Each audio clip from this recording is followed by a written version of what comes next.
जो असली भूख होती है वो परमात्मा की होती है। जब तक जीव को एहसास नहीं होगा उस भूख का, उस प्यास का, उस तड़प का, तब तक उस परमात्मा की ओर ध्यान नहीं जा सकता। बहुत लोग पूछते हैं कि कैसे ध्यान करना चाहिए।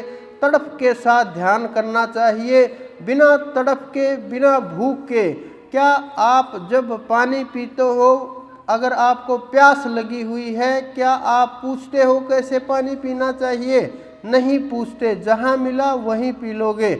अगर आप कई दिन से भूखे हो, क्या आप पूछते हो कैसे भोजन करना चाहिए? बिल्कुल भी नहीं। आप इंतज़ार नहीं करोगे कि डाइनिंग टेबल लगाएंगे और कुछ करेंगे, नहीं। जहाँ भी आप बैठोगे वहीं बैठ करके तृप्त हो जाओगे और भोजन कर लोगे। उसी प्रकार से जब परमात्मा के भजन की भूख होगी, उस तक पहुँचने की भूख होगी, सुमरण की भूख होगी, तो एकदम से सब कुछ बदल जाएगा। लेकिन धीरे धीरे वो बच्चा बड़ा होता है, उसको और दूसरी चीज़ें अच्छी लगती हैं, उसको फिर पैसा अच्छा लगने लगता है, संसार की सुख सुविधाएं अच्छी लगने लगती हैं, उसमें वो फंसने लगता है। और धीरे धीरे जो उसको छोटी चीज़ें पसंद थी, जो उसको माता पिता पसंद थे, खिलौने पसंद थे और इधर उधर की चीज़ें पसंद थी, उनसे दूर होने लगता है। वो अपना शरीर के ऊपर ध्यान देने लगता है। मैं सुंदर दिखता हूँ, नहीं दिखता, अच्छा लगता हूँ, शरीर को सजाने के लिए क्या करना चाहिए, क्या अच्छा है, क्या सही है, ये नहीं सोचता। कहाँ जाना है ये भी नहीं सोचता।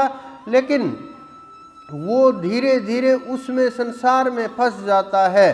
उसका विवाह होता है, फिर वो स्त्री में फंस जाता है और धीरे धीरे वो जब और अगली अवस्था में जाता है, फिर वस्तुएं बदल जाती हैं। लेकिन बचपन से लेकर के, पैदा होने से लेकर के मृत्यु तक एक चीज़ उनके साथ रहती है, वो होती है निद्रा। और ये सबके साथ रहती है। जितने भी आप बैठे हुए हो सबको पता ही होगा, जब ये शरीर थक जाता है या आप सोते हो या जाते हो अपने बिस्तर के ऊपर, तो लेटते हो, सोचते नहीं कि नींद आ जाए, नहीं, अपने आप ही निंद्रा आ जाती है। कितने भी सुख भोग हों, कितना भी कुछ भी खाने पीने का हो, भोगने का हो, लेकिन एक समय ऐसा आता है कि ये शरीर आराम मांगता है, निंद्रा मांगता है कि ये सो जाए। और आप बोलते भी हो कि नहीं अब मुझे सोने दो, और क्या चाहते हो आप, तो फिर ये शरीर सब कुछ छोड़ करके निंद्रा में चला जाता है। तो ये बचपन से ही होती है। फिर जवानी में थोड़ा माहौल तैयार किया जाता है। पहले माता पिता संभाल करके माहौल तैयार करते थे, कहीं बच्चे को आवाज़ सुनाई न दे जाए, कहीं गर्मी ना लग जाए, कहीं सर्दी ना लग जाए, कहीं वस्त्र ना इधर उधर हो जाए, कहीं बच्चे को किसी का इधर उधर से हाथ ना लगा दे, पूरा ध्यान रखते थे। और पालने के अंदर झुलाते रहते थे, हिलाते रहते थे और लोरी सुना करके किसी भी प्रकार से सुलाते थे। लेकिन युवावस्था में फिर समय देखते हैं कि क्या चल रहा है, पता चल जाता है क्या अच्छा है, क्या बुरा है, कैसे करना है, कैसे माहौल तैयार करना है, कैसे बिस्तर लगाना है, एसी चलाना है, पंखा चलाना, सुख सुविधा के अनुसार हम इस शरीर को सुख सुविधा दे करके जैसे निंद्रा का माहौल होता है उसी प्रकार से तैयार करते हैं। लेकिन वो युवावस्था में भी सोना होता है। लेकिन धीरे धीरे जब और आगे की अवस्था बढ़ती है, जब वैराग्य आता है, चाहे वो बचपन में आए, चाहे युवावस्था में आए, चाहे प्रौढ़ अवस्था में आए, बुजुर्ग अवस्था में आए, संन्यास अवस्था, किसी भी अवस्था के अंदर जब वैराग्य आता है तो फिर नींद नहीं सुहाती, निंद्रा भंग हो जाती है। क्योंकि वैराग्य के अंदर निंद्रा और तंद्रा दोनों ही समाप्त हो जाती हैं।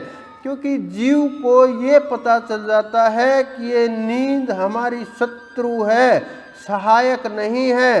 इसी कारण से हमारे बहुत से संत महात्मा, योगी लोग, महापुरुष बार बार ये कहते रहते हैं, इस नींद को त्याग दो, मोक्ष को त्याग दो और परमात्मा के भजन के ऊपर ध्यान दो, क्योंकि बहुत से योगी लोग ऐसे होते हैं जो भजन करते करते उस नींद को निकाल देते हैं।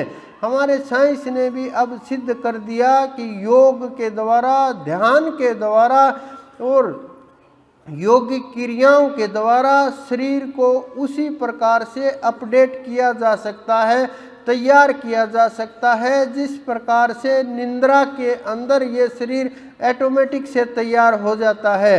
जितना भी जीव हैं, जितने भी मानव हैं, सब के सब जब सो जाते हैं, सुबह उठ करके पवित्र सा महसूस करते हैं, तेज सा महसूस करते हैं, स्फूर्ति सी महसूस करते हैं, ताजगी सी महसूस करते हैं। क्या कारण होता है?